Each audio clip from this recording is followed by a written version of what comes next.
प्रदेश में सीएम योगी आदित्यनाथ को अब संघ का साथ मिलने वाला है। कह सकते हैं कि लोकसभा चुनाव में बीजेपी के समाजवादी पार्टी से पिछड़ने के बाद आरएसएस खुलकर यूपी में कमान संभालने वाली है। यानी कि एक तरफ सीएम योगी हैं जो विकास मॉडल और जनहित के काम पर पूरा फोकस कर लगातार आगे बढ़ रहे हैं, तो वहीं उत्तर प्रदेश के हिंदू वोटर्स को फिर से एकजुट करने के लिए संघ ने प्लान भी तैयार किया है। ताकि आखिर क्या है यूपी में संघ का प्लान, देखिए इस रिपोर्ट में।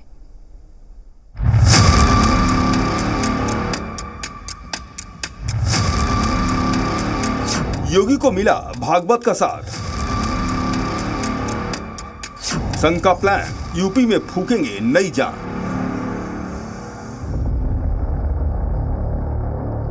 यूपी के लोकसभा चुनाव के नतीजों ने जितना बीजेपी को परेशान किया, उतना ही संघ को भी चिंता में डाला है। और इस चिंता को दूर करने के लिए संघ ने उत्तर प्रदेश के हिंदुओं को एकजुट करने का प्लान तैयार किया है, ताकि लोकसभा चुनाव के दौरान जिस तरह हिंदू वोटर्स के जातियों में बंटने का घाटा बीजेपी को हुआ, वो यूपी के 10 सीटों पर जल्द होने वाले उपचुनाव और फिर 2027 के विधानसभा चुनाव में न हो। सबसे पहले जानिए कि यूपी के लिए संघ ने क्या तैयारी की है। दलित पिछड़ों में पैठ बढ़ाने का प्लान, जातियों और वर्गों को जोड़ने की कवायद, सामाजिक समरसता पर सबसे ज्यादा जोर, हर गाँव में पंचायत शाखा बनाने का लक्ष्य, हर गाँव में हफ्ते में एक बैठक की प्लानिंग, कामकाज की समीक्षा के साथ रोड मैप।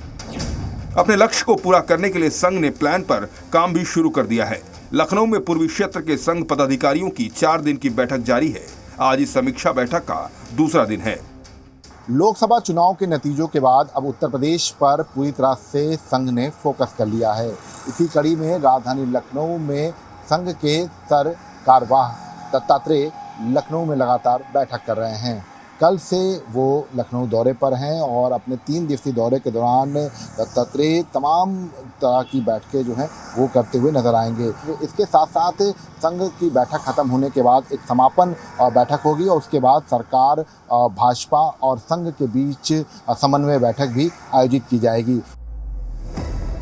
लोकसभा चुनाव में बीजेपी को उम्मीद थी कि वो बम्पर सीटों पर जीत हासिल करेगी, लेकिन पीडीए समीकरण के जरिए अखिलेश यादव की सोशल इंजीनियरिंग हिट साबित हुई और बीजेपी को सिर्फ 33 सीटों पर ही संतुष्ट होना पड़ा। मगर संघ अपनी नई प्लानिंग के बूते 10 सीटों पर होने वाले उपचुनाव और फिर 2027 में यूपी के विधानसभा चुनाव का टारगेट सेट करने में जुटी है। हालांकि विपक्ष को नहीं लगता कि बीजेपी और संघ की जुगलबंदी से कुछ फायदा हो पाएगा। मुझे तो याद है नड्डा ने कहा हम तुम्हारे बगैर भी काम चला लेंगे। रूलिंग पार्टी का राष्ट्रीय अध्यक्ष ही कह रहा है, भाव नहीं दिया मोदी जी ने। ये सब चीजें दिखती हैं। अब आगे दोनों के बीच में क्या है ये दिखेगा। दरअसल लोकसभा चुनाव से पहले बीजेपी अध्यक्ष जेपी नड्डा के एक बयान से बीजेपी और संघ के बीच दूरी आने की बात कही जाने लगी थी।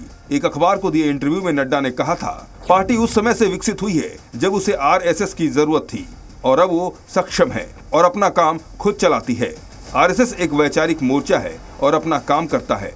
मगर चुनाव नतीजों के बाद संघ प्रमुख ने बीजेपी से दूरी की बातों को बेतुका करार दिया था। ये अपने देश के प्रजातांत्रिक तंत्र में प्रति 5 वर्ष होने वाली घटना है, होती है। उसके अपने नियम है, डायनेमिक्स है, उसके अनुसार होता है। समाज ने अपना मत दे दिया, उसके अनुसार सब होगा। क्यों कैसे इसमें संघ के हम लोग नहीं पढ़ते। और अब संघ प्रमुख मोहन भागवत खुद 1 जुलाई को गाजीपुर का दौरा करने वाले हैं। मुमकिन है कि इस दौरे पर उनकी मुलाकात सीएम योगी से भी हो और फिर दोनों मिलकर यूपी में बीजेपी की वापसी के रोड मैप पर एक साथ मिलकर काम करना शुरू करें। विशाल रघुवंशी, जी मीडिया।